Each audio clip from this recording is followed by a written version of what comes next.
Hey everybody, welcome to another weekly update from myself, Sarah Lean. I'm going to be talking about the Azure news, what there is this week, and also telling you about some of the things that I've been up to and sharing some of my knowledge around creating videos. So stay tuned.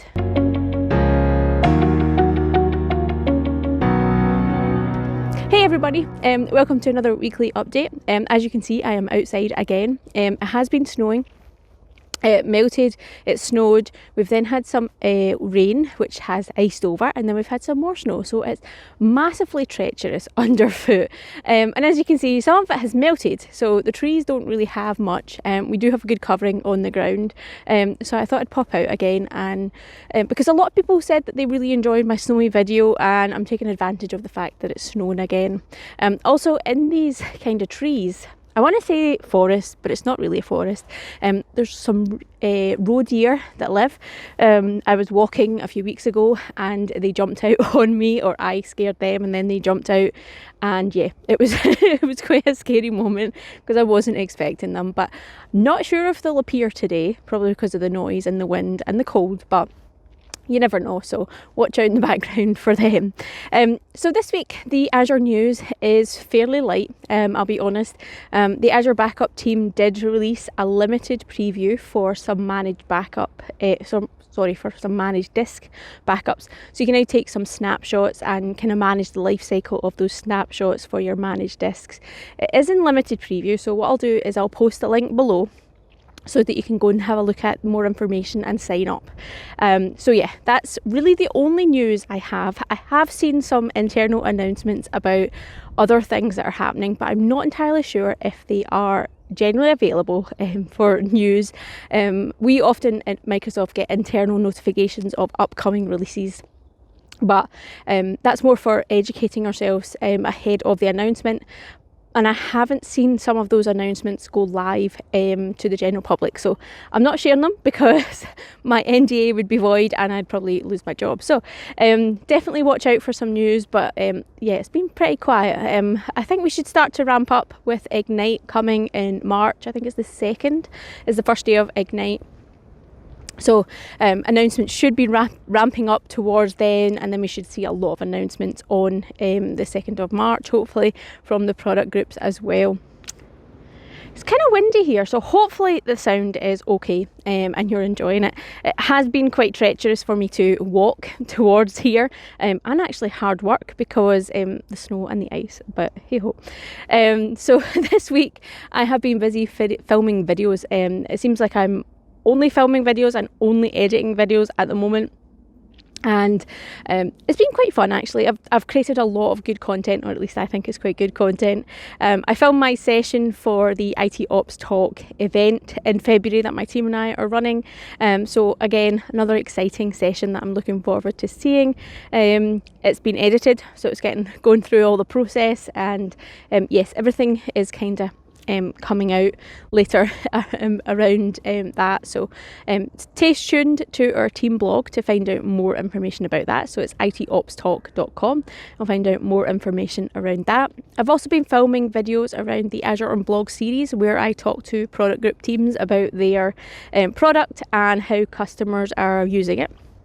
So again, some really interesting videos coming from the teams around that. People are excited to talk about their own product and share some of the information. So yeah, excited for all that upcoming content. Filming videos and editing them is quite a chore. I've been doing videos and creating content for... Well, I've been doing this for at least, I think it's 75, this one, 75 weeks, so that's well over a year, probably nearing the kind of 18-month mark, and it is a lot of work. Filming the video doesn't necessarily take a long time. Sometimes it takes a long time if you're going to locations, like I have today, and then creating the content, but, you know, thinking about the script, thinking about things that you want to talk about, thinking about the points that you want to cover, how you want to do that, can be quite time consuming. Sometimes it's not, sometimes it is. The editing does take a lot of time, trying to get the right cuts, trying to make sure it looks right, trying to get the sound right, if there's any issues with the sound, if you have to try and remove some echoes, or if you have to deal with wind noise. Some of that can be quite time consuming as well. Processing the video, putting in video bumpers, putting in some of lower thirds, which is the little things that you see on the bottom of the screen if you're not familiar with that. Creating all of that can be quite time consuming. It's only latterly that I have had kind of templates that I use and can just drop them in and know where I'm putting things and know the process, and it's just kind of muscle memory to do all of that. So I've got the process kind of dialed down, but it does still take a long time to do all of that. And then exporting it. Right, some of these videos we're filming in 1080p or 4K, depending on if I'm using this mobile phone camera, and then processing that up to a high kind of quality can take a long time depending on what software you're using and what, laptop or desktop that you're using. I'm lucky that the PC that I built last year is actually quite good at processing those videos really quickly. I think the longest I've had to wait maybe is 10 minutes for a video to be processed, but again, that will depend on your hardware. And I know a lot of content creators have had to outsource their video editing just because they don't have the hardware to actually do that editing. So it does take a long time. Once you've got that done, there's the uploading process to, say, YouTube or wherever you're putting it. My videos tend to go on YouTube and the Microsoft Channel 9 website. So that can take a long time, especially if the video is really long. And yeah, you've got that to do. Then there's maybe captions that you have. I'm kind of lucky with a lot of my videos. It gets captioned through Microsoft. We pay someone to do the captioning, and we end up with about 14 different languages of captions for a lot of the videos that we do.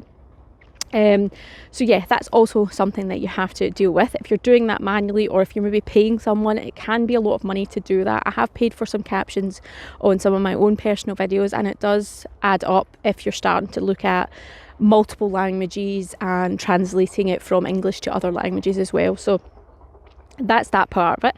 Then you've got potentially thumbnails. So you want a decent thumbnail that everybody wants to click on, because a lot of people say when they're talking about YouTube videos that if your thumbnail's inviting, people will click on it. If it's not inviting, your content could be the best in the world and no one's going to click on it. So that's something to do as well. So you've got all of that. That's your video uploaded, edited, created, thumbnail created, and then you've got to advertise it. So you do that through social media, you do that through Twitter, LinkedIn, Reddit, all these various different platforms. You may create blogs, you may create other things. So there's lots and lots of work to do behind the scenes of creating a video. So yeah, it feels like all I'm doing right now is creating videos and editing them, but it's really fun and I've really enjoyed it. And I was talking to someone on Twitter the other night about how I actually really love that process. It is cringy watching yourself back and having to edit your video and hearing yourself talk.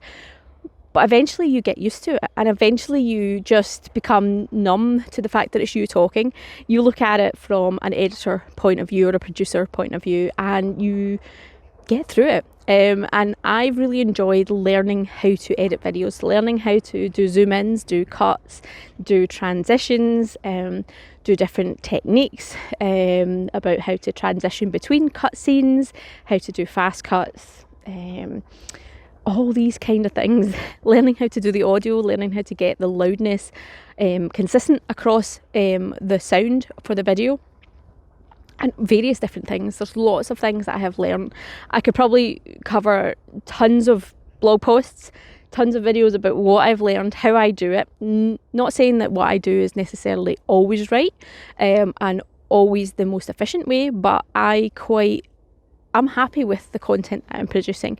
Please do let me know if there's anything that you'd like to learn, anything that you'd like to see improved on these videos or podcasts if you're listening to the podcast. Yeah, I think it's quite an arduous task and it's quite an undertaking that a lot of people don't realise. I think that was some snow melting. When they start to do content creation, and I just wanted to share some of the tips around that and kind of the process that I go through. Something else I wanted to touch on while I'm talking about content creation, I've seen a lot of people say that they want to start creating a podcast or they want to start creating videos and become a YouTuber. And they've started to ask for recommendations for equipment and kit and how to do that and what they need to buy and what do other people recommend. When I first started out, I wasn't sure if it was something that I would enjoy doing, that I would be comfortable doing, that I wanted to do on the long term. So what I did was invested in a small tripod, something that would also suit me if I was going out with family and friends to places and wanted to take selfies and stuff like that. So it was a relatively good tripod, but nothing too expensive.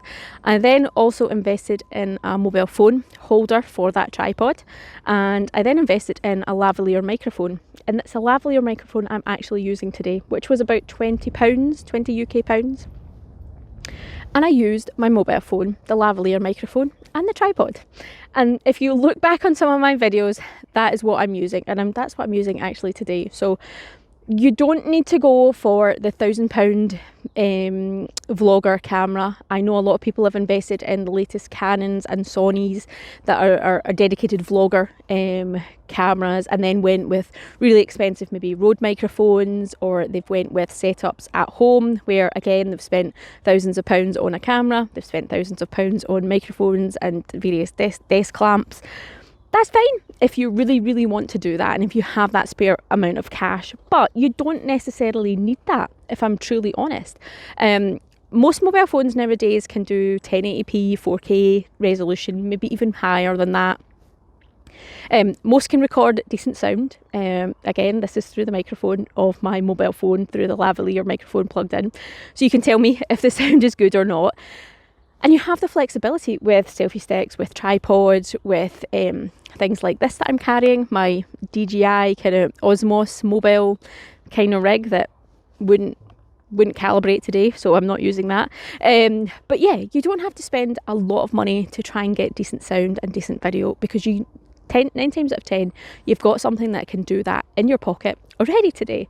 So yeah, I would encourage everybody that wants to start, but not break the bank, in case it's not something that you enjoy and not something that you're going to continue doing for a long period of time.